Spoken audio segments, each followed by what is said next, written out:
Martin County on TV, talking business. Good day, I'm Jeff Rouse, executive producer of Our Story Productions, and we have a very special guest today. Marcus Eytcheson. Thank you, Marcus, for joining us today. Tell the folks a little bit about yourself and what you do for a living. Well, I live here in rural Fairmont. I have a business based out of Fairmont, Fairmont Roofing. It's technically local roofing. I know a lot of people don't fully understand everything we've got going on, but the sign says Fairmont Roofing on the building, but it's technically local roofing because we have branches in Hayward, Wisconsin, Becker, Minnesota. Foley Roofing is actually a branch that we purchased in Waseca, Minnesota, but we run everything out of our main office here in Fairmont. You know, I know you're downtown Fairmont, and by the way, great job on restoring that building. I was very impressed and very happy to see that. What you've done to that building is remarkable. Yeah, you didn't have to pay for it, so I'm sure it was. But from my angle, I really like what you've done. That's right. awesome. But I did not realize you have bases in these other communities. I think that's pretty cool. Yes, we do. Like I said, Fairmont's kind of our hub. We run all of our office, as far as our paperwork and things like that. Everything runs through Fairmont. Keeps everything more streamlined instead of having everything spread out all over the place. Helps keep our overhead down. But yeah, as far as restoring that building, that was a project that I had no idea what we were getting into when we started that. We knew it was going to be a lot of work, a lot of renovation, but the surprises you find in these older downtown buildings is really... Well, as a building owner myself, too, of downtown buildings, these buildings were, most of them, made at turn of the century. And so it should not totally surprise us that there may be some issues. But it does it not? Oh, man. There was just things that we ran into that I did not see coming. When we started tearing out the ceilings, if you haven't been in the building, stop by. Our hours are a little bit crazy in the winter because it's not as busy for us. The dawn's not in quite as often, but there used to be 3 different levels to the ceilings, where it had been remodeled, and then they rewired it and put another ceiling in, and then rewired it and put another ceiling in. There was different heating ductwork and furnaces hidden in the ceiling. It's the craziest stuff I've ever seen, but we spent months just doing demo. I wish I could remember the exact number of dump trailer loads. If you call Mike Sadoff, he's probably got a rough idea, but I feel like it was 50. It was just every day, hey, Mike, can you come and dump the dump trailer? This thing's full again. It was just terrible. The final results has been remarkable. And if you have not been in the building, check it out. It's very, very cool. Tell us, as far as your business, how many employees? It's been, how do I want to say this, growing rapidly. So we kind of organized the company in 2015, took it serious as far as building a team and really getting things going with quote-unquote Fairmont Roofing in 2018.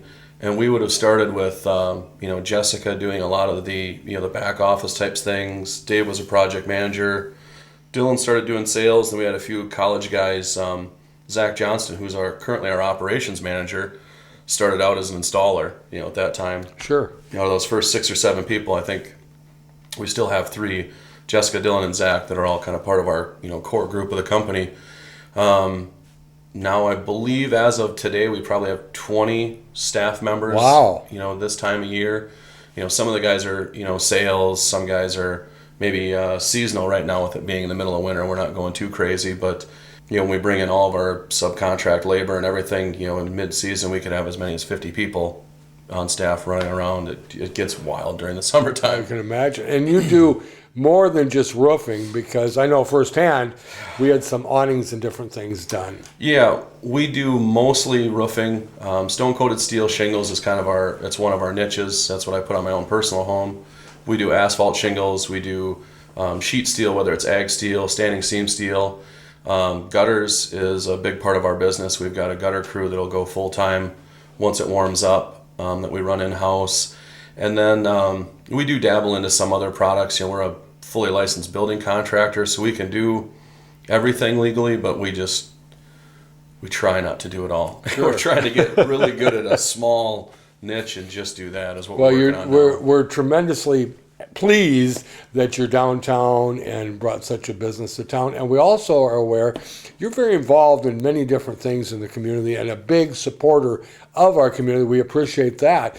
Tell us a little bit about some of the projects you've been involved with. I've helped out with a little bit of the stuff downtown, just trying to get involved and learn a little bit more about downtown now that we have obviously a vested interest Sure. on Main Street, if you will. The Chamber of Commerce, I've been trying to help out there. I'm on the board. Timing is always an issue. It is tough to make time. Anybody that's watching, if you own a business, it is difficult to carve out time between family and the business you're running, and then if you decide to start another business like real estate and do things like that on the side, it eats up a little more time. But you've done a lot with that. One thing that we really, with our company, that I've kind of driven home here, this year we gave away, I think it was about 25 meals for Thanksgiving, not just in Fairmont, but in also some of our other locations. And this next year, our goal is to get up to 50 families where we'll get a Thanksgiving meal out to them. It worked out well here in Fairmont, with Hy-Vee and some of the other local stores helping out, getting things boxed up so we could just throw them in the trucks and the vans and get them out there. I grew up in Truman, just a few miles up the road here, and I'm going to say, for lack of knowing exactly when it was, about 30 years ago, I grew up, we didn't have any money. It wasn't always rainbows and sunshine, but there was some group of people in Truman that used to do that. I don't know if they still do. Maybe somebody out there can comment and let you know, but when I was little, approximately 30 years ago, we were gifted a meal at Thanksgiving or Christmas or whatever it was. I don't remember all the specifics, but it's something that I never forgot. Sure. I thought it was a really neat idea, and it's something that I could do now. Now that the business has done pretty well. This year was a little tougher, but we still found a way to make it work, and hoping that we can continue to grow this thing, and next year that we can take it, see if we can double it year over year. So you're paying it forward. Yeah, absolutely. That's so cool. That's awesome. Well, thank you for that. And I know your involvement in committees and groups, as much as you have time, is something that you're passionate about, and we appreciate you being involved. We talked a little bit, you mentioned earlier about trying to carve in a little time for family. We haven't talked about your family. Tell me a little bit about your family. Yeah. I've got my wife, Elisa. She grew up right here in the Fairmont area as well. She works here at the hospital in town. And then I've got 3 little ones, Edwin, Esme, and Elon. They all go to school at St. James Lutheran in Northrop.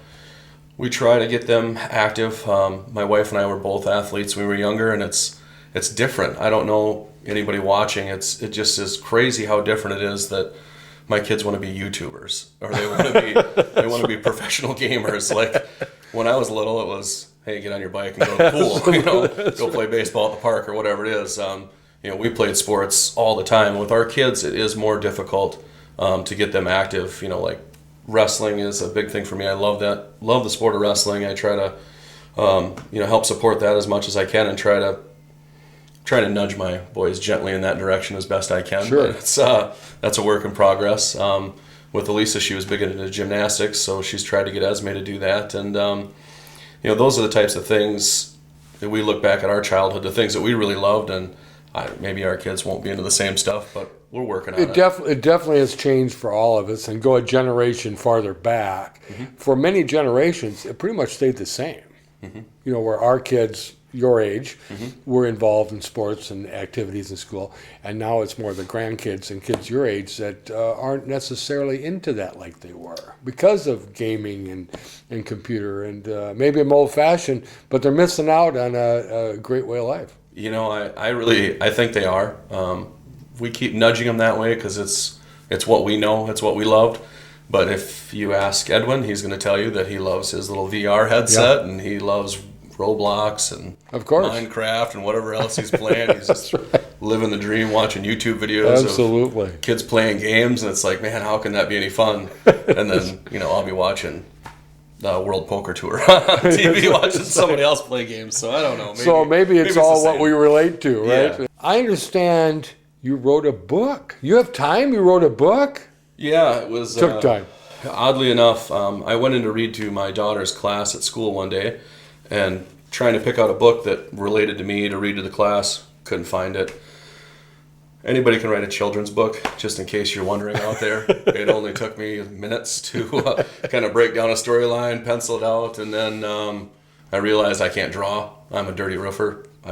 Drawing's not my thing. So a person who had actually hired us to do a roof for them, turned out he was a cartoonist. So he drew the pictures and got everything colored, knew somebody in the publishing world. So we kind of had a connection there. And then we had another lady from church who is bilingual. So she helped translate everything. Because once I got into it, then I thought, well, it really should serve more than just the purpose of me reading to my daughter's class. So we have a lot of Latinos that help us out with the roofing company. We thought it'd be cool if they could have a book they could read to their kids at bedtime, explain what they do every single day.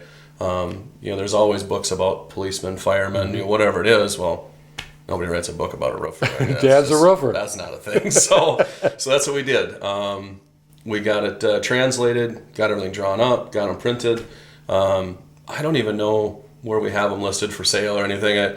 I never really got into that. It was more, we just did it for fun and gave some away. And I know we have some at the office. We can sell them.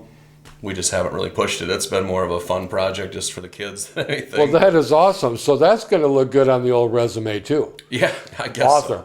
So. Yeah, I'll slide that in there. I'll put that down. Hey, I want to thank you for joining us today. Tell the folks if they want to get a hold of you or have questions, how do they do that? Our website, if you're in the the local Fairmont area, it's just fairmontroofing.com. Otherwise, the office number is 507-236-4928. Those are probably the two best ways as far as finding us, finding out about us, reaching out.